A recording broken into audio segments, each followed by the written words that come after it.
Nggak bisa, jin itu dimaki-maki ya kamu yang salah, yang maki aja yang salah. Apalagi kalau dia muslim, salah dia di hadapan Allah. Sama seperti dia mengerjakan, dia mukul paku nggak bisa-bisa, dia maki-maki pakunya, nah, kan sama aja sebenarnya. Iya benar ya.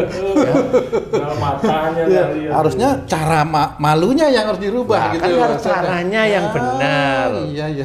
Dia makan gini, dia mukul nggak kena. Loh kenapa kamu nggak kena? Oh, pokoknya saya maki-maki aja. Iya, benar. Mau palunya kayak mau pakunya kayak saya maki-maki, nggak taunya. Oh dia nggak ngelihat nggak taunya. Mana paku mana palu. Kan seperti ya? itu. Sebenarnya sederhana, tapi itu bisa menjadi gambaran bahwa jin itu melihat orang yang akan dihadapi. Jadi harus paham. Nah, bagaimana caranya untuk menjadikan orang-orang yang terkena sihir, terkena ini terus-menerus ini, itu menjadi betul-betul dibebaskan oleh Allah Ta'ala. Dibebaskan itu maksudnya dikeluarkan sihirnya, dikeluarkan apa aja yang mengunci di dalam tubuhnya. Nah, itu harus paham. Kenapa harus paham seperti itu? Jin-jin ini masuk itu pasti atas izin Allah, bukan hanya jinnya aja iseng. Kalau jin itu iseng itu biasanya nggak mau masuk lah, ngapain aku masuk ke tubuh dia kan gitu. Kecuali memang jin itu dibayar oleh orang, nah itu dia kan bersekutu orang itu dengan jin. Jin itu juga bersekutu dengan orang. Jadi kalau ada orang Islam, dia itu seperti itu menggunakan itu ya sama. Jinnya itu juga sohibnya orang Islam. Jadi jinnya sendiri pengen besok masuk surga karena sohibnya orang Islam. Kan gitu ya toh? Iya, karena iya, banyak iya, besok yang menolong itu kan sohib-sohibnya yang lah ya itu jinnya juga ingin ditolong sama sohibnya yang dia bantu itu kan gitu. Ngerti nggak? Ini kelakar tingkat tinggi loh ini. Ya. Jadi, nah sebenarnya yang seperti itu jin itu tahu siapa yang dihadapi. Nah orang yang dia tidak bisa mengerjakan, ya itu pasti marah dengan jinnya. Nggak bisa. Kayak umpamanya dia dipukul dengan salah satu daun, umpamanya daun bidara kayak daun ini. Padahal mukulnya biasa tapi biru-biru. Kenapa dipukul daun? Nggak keras kok biru-biru itu nalar nggak di sini? Daunnya hebat berarti. Bukan, daun mah biasa aja. Mau dimakan juga nggak biru mulut kita. Ayo, biasa. Kalau kita mau makan, biasa aja pukul. Nggak biru. Tapi kenapa dipukulin itu biru? Karena daunnya dibaca-bacain sebelum dipukulin. Nah, dibaca-bacain sehingga ilmunya yang baca itu masuk ke daun. Setelah masuk ke daun, ini daun buat mukul. Lah di sini itu banyak jin. Ya pasti jin yang di daun ketemu jin yang di sini menjadikan fisik jadi biru-biru lebam-lebam. Itu realitanya sebenarnya. Jadi jangan terus daunnya hebat. Enggak, daun mah biasa aja kalau menurut saya. Nah, jin yang sudah tahu seperti itu, kalau kita memang mau membantu, jangan merasa sok tahu, sok pintar, nggak boleh. Karena memang Allah itu yang kita pegang itu salah satunya Allah itu akan mengabulkan doa orang yang beriman serta mengerjakan amal soleh. Wa yastajibul ladina amanu wa amilus sholihat. Itu kita pegang. Jadi kita harus belajar menjadi orang Islam yang imannya kuat kepada Allah Ta'ala dan juga senantiasa mengerjakan amal-amal soleh.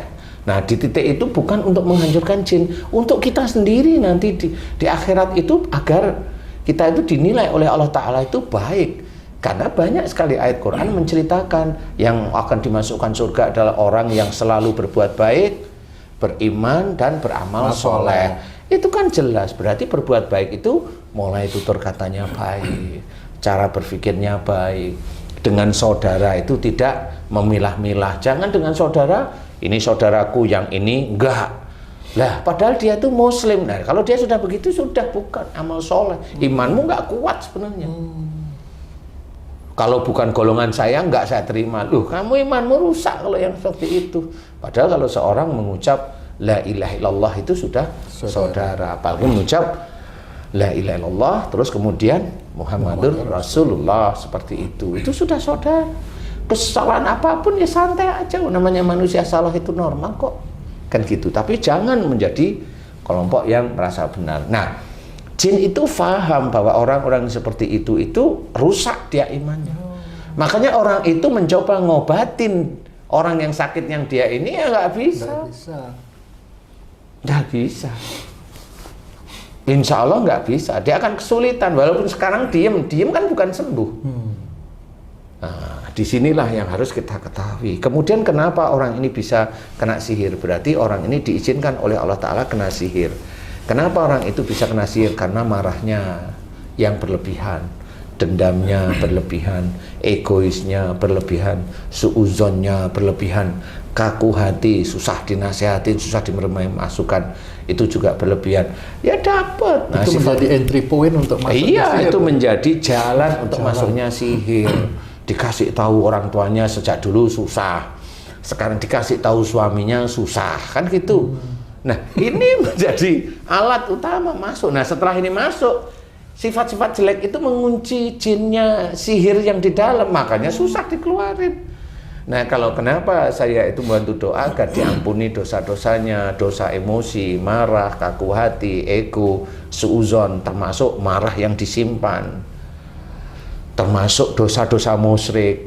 Dosa musyrik itu adalah mengamalkan sesuatu yang memang bukan tuntunan dari sunnah Rasul. Nah, itu juga sama kalau memang kita mau seperti itu. Jangan. Ayo yang lurus-lurus aja. Kalau memang kita mau zikir, ya kita zikir, istighfar boleh, wong itu memohon ampun. Bertasbih boleh, wong itu kan mengagungkan Allah. Inilah tadi, kalau memang seseorang itu dia menjalankan ibadahnya itu lurus-lurus saja, aman kok. Dia hanya tinggal doa pada Allah, ya Allah, orang ini kesurupan. Jika kesurupannya dari dosa-dosanya, ampuni. Kan awalnya begitu, ampuni dia ya Allah. Kan lebih rinci lagi, kalau dia hobinya marah, ampuni. Kalau dia kaku hatinya, ampuni. Kalau dia egois, ampuni. Kalau dia suuzon, ampuni. Dan yang kau izinkan, jin yang ada di dalam tubuhnya, ya Allah, aku mohon keluarkan. Kalau jin ini disuruh oleh orang lain, ya Allah, memakai mantra, hancurkan mantranya. Kan begitu. Jadi memintanya kepada Allah. Memintanya kepada Allah, jelas. Pemilik semua makhluk di muka bumi dan di langit. Nah, di sini momennya kayak saya atau orang yang memang betul-betul doa seperti itu nggak punya kekuatan. Dia hanya serahkan kepada Allah. Itu bertawakal pada Allah itu begitu. Bukan yakin dengan bacaan. Nah, itu berarti Tuhannya ya bacaan itu sebenarnya. Walaupun itu yang dibaca ayat-ayat Quran. Ya, berpikirlah sendiri yang paham. Berpikirlah sendiri. Allah itu Tuhan kita Allah. Quran itu petunjuk. Berarti sebenarnya kita jangan takut kepada jin ya, tapi takutlah kepada kalau kita melakukan kesalahan di hadapan Allah. Itu ya sebenarnya. Itu karena ada atid. Makanya kalau mau melakukan kesalahan, ingat ada atid, jadi nggak mau.